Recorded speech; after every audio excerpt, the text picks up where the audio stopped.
lebih setuju dikembalikan kepada proporsional tertutup atau proporsional terbuka seperti yang biasa kita telah alami dan jalani begitu.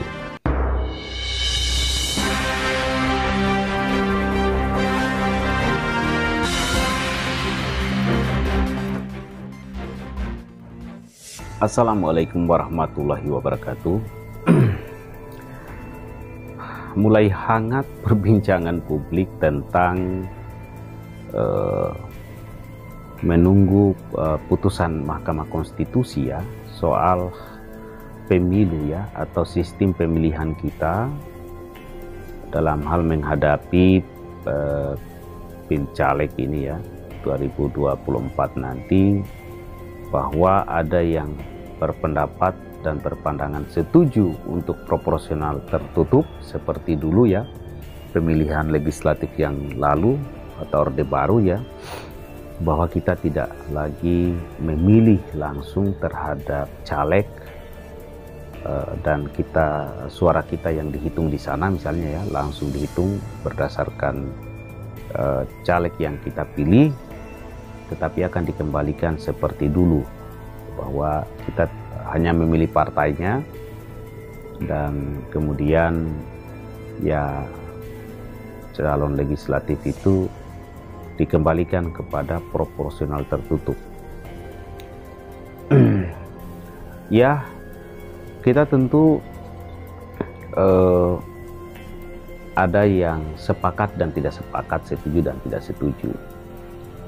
Sebagai masyarakat, sebagai warga negara atau yang sudah memiliki hak untuk memilih, tentunya ya akan beragam menanggapi adanya misalnya prediksi ya bahwa kira-kira keputusan Mahkamah Konstitusi itu akan memutuskan proporsional tertutup atau terbuka. Saya tidak tahu kalau bagi saudara sekalian, silakan komentar ya, apakah lebih setuju dikembalikan kepada proporsional tertutup atau proporsional terbuka seperti ya, yang biasa kita telah alami dan jalani begitu. Kalau kita melihat beberapa argumentasi, baik itu tokoh misalnya ataupun pakar ataupun ahli misalnya di bidangnya, di bidang hal urusan apa istilahnya pemilu ini atau demokrasi atau apa begitu, di situ kita melihat argumentasinya misalnya setuju dengan proporsional tertutup karena pengalaman sekarang ini banyak kemudian anggota legislatif yang terpilih itu hanya karena modal populer ya, popularitasnya oke, kemudian ya faktor-faktor lain. Dan pada saat duduk dan menjadi anggota DPR misalnya atau legislatif, itu dilihat tidak mumpuni atau kualitasnya tidak menjamin. Kalau proporsional misalnya tertutup, maka diyakini yang akan ditunjuk atau yang akan duduk di DPR itu adalah pertama kader partai yang sudah lama berkader di situ, dan itu diyakini bahwa dia sudah pasti memiliki kemampuan yang mumpuni dan kualitasnya terjamin tatkala menduduki jabatan sebagai anggota DPR atau wakil rakyat. Tentu ini semua adalah argumentasi atau pendapat, pandangan yang rasional. Nah, karena memang ya kita harus akui dan terima kenyataan-kenyataan yang terjadi. Saya pun sebenarnya sebagai warga negara merenung juga saudara atas polemik ini, atas pandangan-pandangan ini. Iya sih ya, kalau kita lihat juga mohon maaf ya, akhirnya orang atau yang sudah lama sebagai kader di partai politik tiba-tiba tidak memiliki peluang ya untuk terpilih, untuk dipilih Karena apa? Bisa saja dia kalah popularitas ya, kemudian faktor-faktor yang lain. Ya itulah memang kenyataan-kenyataan yang ada.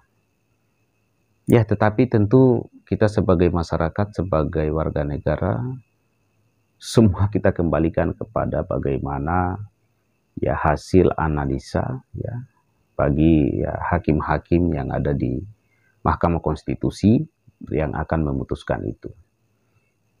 Kita sih berharap saja apapun yang diputuskan itu akan menjadi yang terbaik bagi kehidupan berbangsa dan bernegara.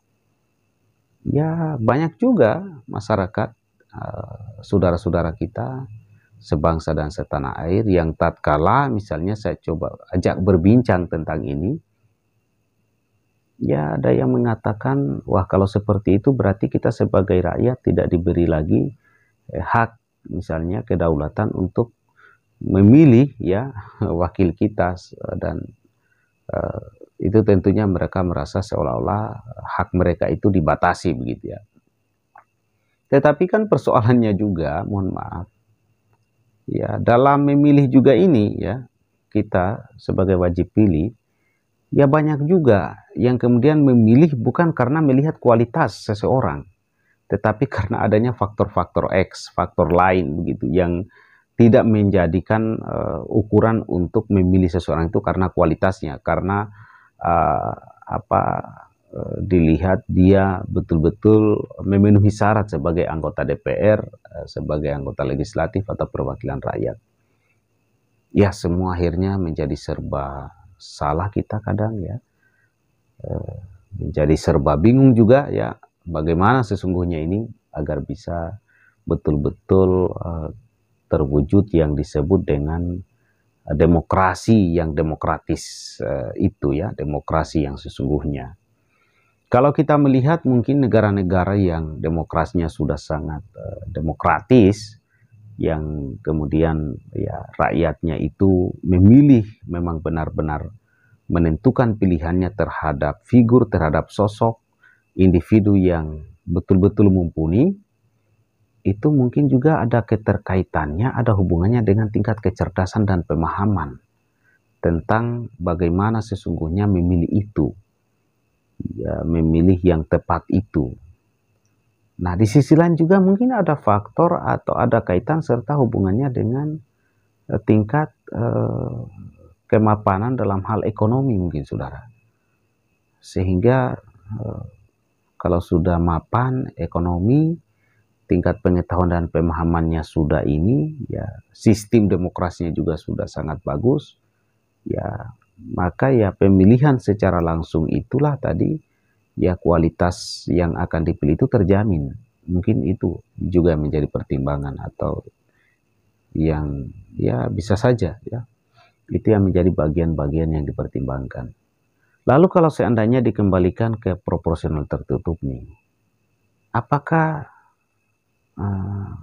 akan lebih membuka ruang dan peluang bahwa masyarakat itu akan lebih paham, lebih cerdas lagi dalam menggunakan hak pilihnya. Wah, ini semua kemudian kita nggak ngerti apa hubungannya dan keterkaitannya. Kalau proporsional tertutup akan membuat masyarakat lebih paham, lebih mengerti, lebih cerdas soal pilih memilih misalnya.